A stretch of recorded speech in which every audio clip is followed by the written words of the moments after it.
তো এই ভিডিওর মাধ্যমে আমরা পরাবৃত্তকে আরও সুন্দরভাবে বোঝার চেষ্টা করব। আচ্ছা, ধরি এইটা হচ্ছে একটা সরলরেখা এবং এইটা হচ্ছে একটা বিন্দু। তাহলে এটা হচ্ছে একটা নির্দিষ্ট সরলরেখা, এইটা হচ্ছে একটা বিন্দু। ধরো এর মাঝখানে হচ্ছে তুমি। এই বিন্দু থেকে এই তোমার যা ডিস্টেন্স এবং তোমার থেকে এই সরলরেখা ঠিক সমান দূরত্বে অবস্থান করতেছে। ধরো তুমি এখান থেকে এখানে চলে আসলা, তোমার পজিশন থেকে এই বিন্দু পর্যন্ত দূরত্ব বের করলা এবং তোমার পজিশন থেকে এই সরলরেখা পর্যন্ত দূরত্ব বের করলা। দেখবা যে এই দূরত্ব এবং এই দূরত্ব সমান হয়ে যাবে। কিছুক্ষণ পর তুমি এখানে আসলা, আসার পর দেখলা যে এই বিন্দু থেকে তোমার দূরত্ব যত এবং তোমার থেকে এই সরলরেখার লম্ব দূরত্ব সেম। এরপর কিছুক্ষণ পর তুমি এই পজিশন থেকে এই পজিশনে আসলা, তারপরেও সেম। এই তোমার পজিশন থেকে এই বিন্দুটার যত দূরত্ব এবং এই তোমার থেকে এই সরলরেখাটা একই দূরত্বে অবস্থান করতেছে। ঠিক সিমিলারভাবে তুমি যদি ওইদিকে না যে পিছনের দিকে আসো, ধরো তুমি এখানে আসলা, তারপরেও দেখা গেল যে এই বিন্দু থেকে তোমার দূরত্ব যত, তোমার থেকে এই সরলরেখাটার লম্ব দূরত্ব সেম। তাহলে তোমার এই সঞ্চার পথটাকে যদি আমরা যোগ করে দিই, তাহলে যে কার্ভটা পাওয়া যায় এই কার্ভটাই মূলত পরাবৃত্ত। তাহলে পরাবৃত্তের ক্ষেত্রে আমরা এই যে নির্দিষ্ট বিন্দুটার কথা বলছি, এই নির্দিষ্ট বিন্দুটাকে বলা হয় হচ্ছে পরাবৃত্তের ফোকাস বা অপকেন্দ্র।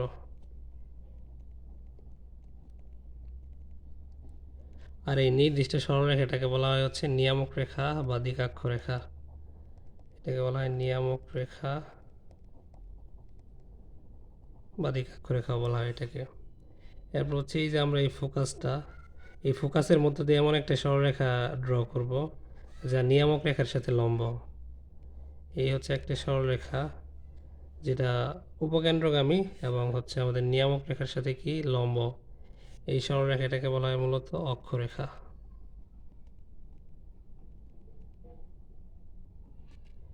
দেখো, আমাদের অক্ষরেখাটা পরাবৃত্তকে যেই বিন্দুতে ছেদ করে সেটাকে বলা হয় পরাবৃত্তের শীর্ষবিন্দু। তাহলে আমাদের এই অক্ষরেখাটা পরাবৃত্তকে যেই বিন্দুতে ছেদ করে সেটাকে বলা হয় কি পরাবৃত্তের শীর্ষবিন্দু। তাহলে এটা হচ্ছে আমাদের পরাবৃত্তের শীর্ষবিন্দু, পরাবৃত্তের শীর্ষবিন্দু। এখন আমরা এই পরাবৃত্তটার ইকুয়েশন দেখার চেষ্টা করব। আচ্ছা, আমরা একটা আদর্শ পরাবৃত্তের সমীকরণ বের করব। এটা হচ্ছে আমাদের এক্স অক্ষ আর এটা হচ্ছে আমাদের ওয়াই অক্ষ। তাহলে আমরা একটা পরাবৃত্ত অঙ্কন করি যেখানে আমরা অক্ষরেখা ধরবো এক্স অক্ষকে এবং শীর্ষবিন্দু ধরবো মূল বিন্দুকে।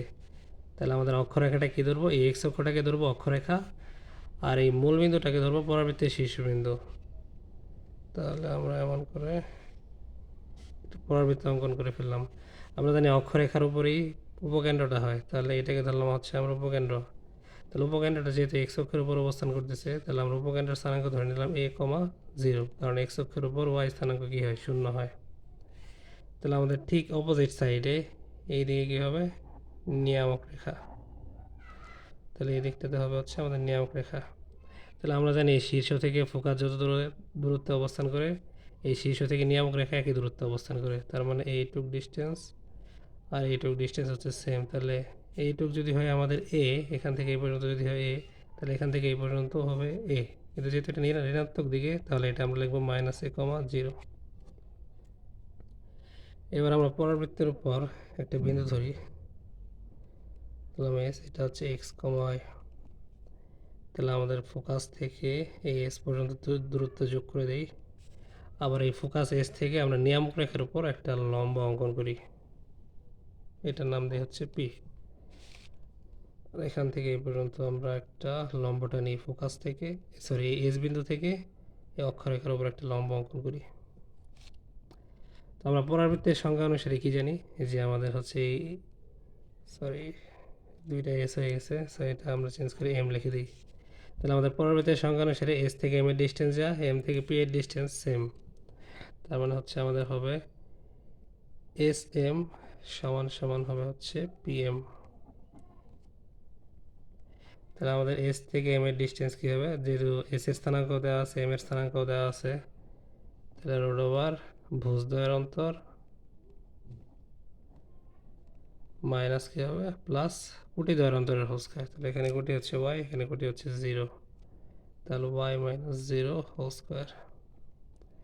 এবার দেখেন এই পিএম, এই পি থেকে এম পর্যন্ত ডিস্টেন্স, এটার নাম যদি দিই আমরা জেড, এটার নাম যদি দিই জেড প্রাইম, তাহলে আমাদের এই যে পিএম ডিস্টেন্স আর হচ্ছে এই জেড প্রাইম থেকে জেড ডিস্টেন্স সেম না? তাহলে আমরা পিএমের জায়গায় লিখতে পারি হচ্ছে কি জেড জেড প্রাইম। আবার দেখেন এই জেড জেড প্রাইম মানে কি, তাহলে এই জেড প্রাইম থেকে জেড এর ডিস্টেন্স, তাহলে আমাদের এইটুকু হচ্ছে কি বলেন তো এ, তাহলে আমরা লিখতে পারি এ। আর এখান থেকে এই পর্যন্ত ডিস্টেন্স আমরা কী বলে লিখতে পারি, এক্স লিখতে পারি না, কারণ এই স্থানাঙ্ক যদি এক্স ওয়াই হয় তাহলে আমাদের এতটুকু ডিস্টেন্স কী হবে, এক্স হবে না? তাহলে আমরা লিখতে পারি এটা হচ্ছে এক্স। তাহলে আমরা যদি স্কোয়ার করে দিই x minus a whole square plus y square equal to হবে হচ্ছে কি এ প্লাস এক্স। আর এখানে একটা স্কোয়ার, সেহেতু স্কোয়ার করে দিছি, বা ওয়াই স্কোয়ার সমান তাহলে কী দাঁড়াবে x plus a whole square minus যেটা x minus a whole square. তাহলে a plus b whole square minus a minus b whole square সমান কি, এটা কি 4a বেশি হতো না? তাহলে 4x, তাহলে আমাদের Y square equal two 4x, এটি হচ্ছে আমাদের পরাবৃত্তের সমীকরণ। তো এখানে আমরা দেখার চেষ্টা করব পরাবৃত্তের মানে বিভিন্ন কিছুর স্থানাঙ্ক এবং সমীকরণ। তাহলে আমরা পরাবৃত্তটা দেখলাম, এই হচ্ছে আমাদের সেই পরাবৃত্তটা ছিল, এটা ছিল পরাবৃত্তের ফোকাস a,0, আর এটা ছিল হচ্ছে আমাদের নিয়ামক রেখা বা দিকাক্ষ রেখা, এটা হচ্ছে আমাদের -a,0, আর এটা হচ্ছে শীর্ষবিন্দু, এটা হচ্ছে আমাদের 0,0। তাহলে আমাদের এই পরাবৃত্তটার শীর্ষের স্থানাঙ্ক কত, শীর্ষের স্থানাঙ্ক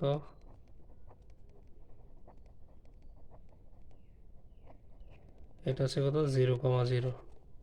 এই পরাবৃত্তটার ফোকাস বা কেন্দ্র কত a,0, তাহলে পরাবৃত্তটার ফোকাস,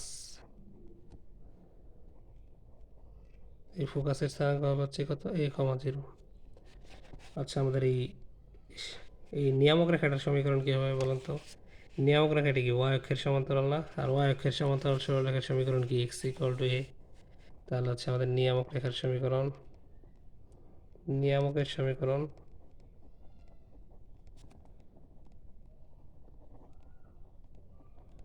তাহলে আমাদের নিয়ামকের সমীকরণ কী হবে এক্স ইকুয়াল টু, আর আমাদের দেখেন এই নিয়ামক রেখাটি -a,0 বিন্দুগামী না, তার মানে নিয়ামকের এক্স এর স্থানাঙ্ক -a, তাহলে আমরা লিখতে পারি হচ্ছে এক্স ইকুয়াল টু -a বা x plus A equal to হচ্ছে 0। এবার শীর্ষবিন্দুতে অক্ষরেখার উপর লম্ব এমন বিন্দুর স্থানাঙ্ক বা শীর্ষবিন্দুতে স্পর্শকের সমীকরণ, শীর্ষবিন্দুতে স্পর্শকের সমীকরণ,